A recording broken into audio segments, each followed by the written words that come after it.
حضرت عمر दिन को तख्त हुकूमत पे बैठते थे और उनका तख्त को सोने जबरजद का नहीं था, मस्जिद नबवी की चटाई थी और सारा दिन वहां बैठ के लोगों की बातें सुनते। और जब रात के अंधेरे गहरे होते उमर भेष बदल के मदीने की गलियों का गश्त करते। कहा तुम्हारे घर से धुआं निकल रहा है और बच्चे रो रहे हैं, उनको खाना क्यों नहीं देती?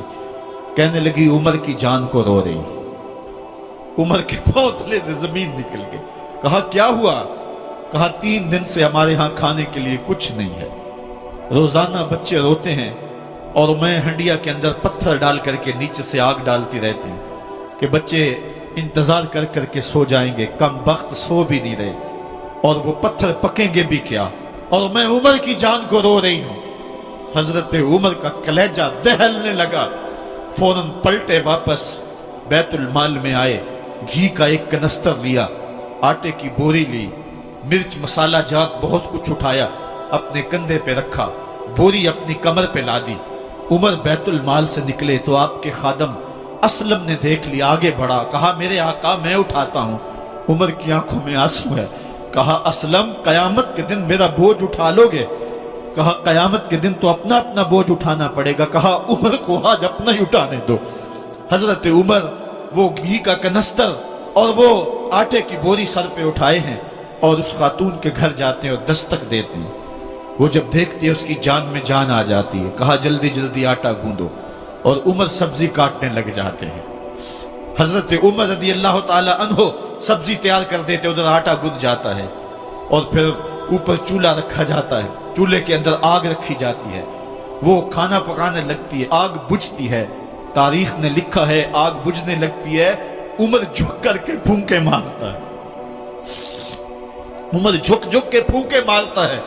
खाना पक गया और बच्चों के सामने खाना रख दिया, बच्चे खा रहे हैं। अब बच्चे रो रो के निढाल हो चुके थे।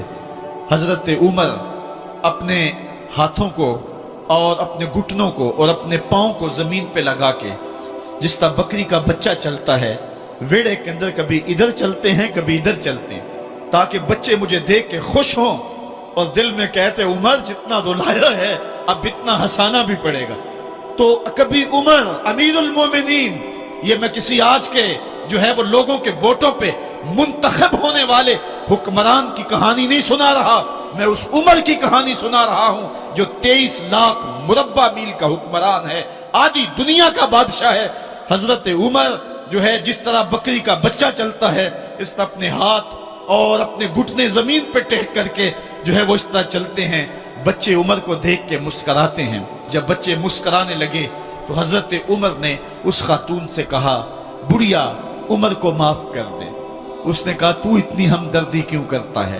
कहा उमर बेचारा बड़ा फंसा हुआ है, फिक्र है उसको यरमूक को, फुस्तात हुलवान की, जब फतह है मिस्र तो तैयारी है ईरान की, आते जाते वफद से मुलाकात भी करता होगा और शब को मालूम हालात भी करता होगा, कांटों में उलझी हुई बेचारे की जान है, नींद उसको भी आती है, आखिर वो इंसान है, मेरी बहन उमर को माफ कर दे। उसने कहा नाना उमर की बात मेरे सामने न कर, कयामत का दिन होगा, उमर का गिरेबान होगा और मेरा हाथ होगा। जब उसने ये बात कही तो उमर बर्दाश्त न कर सके, बच्चों की तरह बिलक बिलक कर रोने लगे। कहा वो बदनसीब उमर तेरे सामने है, आज ही कहला जो कहना है, कयामत के दिन मुझे माफ रखना। उसने कहा तू उमर है? कहा बदनसीब उमर तेरे सामने खड़ा हूं। मेरे उमर कहते हैं अगर दजला के किनारे एक बकरी का बच्चा भी प्यासा मर गया उसका हिसाब भी उमर से लिया जाएगा। हजरत उमर निकले यरूशलेम में, एक ऊंट है एक गुलाम है, कभी वो सवार होता है कभी आप बारी मुकर्रर की है। जब करीब पहुंचे यरूशलेम के तो उमर की बारी नकेल पकड़ने की और गुलाम की बारी ऊपर सवार होने की आ गई। गुलाम ने कहा आका मैं मर्जी से अपनी बारी छोड़ता हूं, आप आ जाएं, दुश्मनों के मफतूहा इलाके में आ रहे हैं, ताजा ताजा इलाका फतह हुआ है, इस्लाम की शान व शौकत जाहिर हो। उमर ने कहा इस्लाम की शान व शौकत ऐसे जाहिर नहीं होती है, अपनी बारी पे तुम बैठोगे, अपनी बारी पे मैं बैठूंगा। लोग मुंतजर खड़े हैं, दूर से जब देखा कहा इसकी हैबत से कांपते थे हम, ये तो कोई हबशी लगता है, रंग काला है, होंठ मोटे हैं, इससे तो ज्यादा हसीन इसका गुलाम है जो आगे आगे चल रहा है। حضرت ابو عبیدہ نے کہا دھوکہ کھا رہے ہو، ہمارا آقا وہ نہیں ہے جو اونٹنی کے اوپر سوار ہے، ہمارا آقا وہ ہے جو لگام تھامے آگے آگے چل رہا ہے۔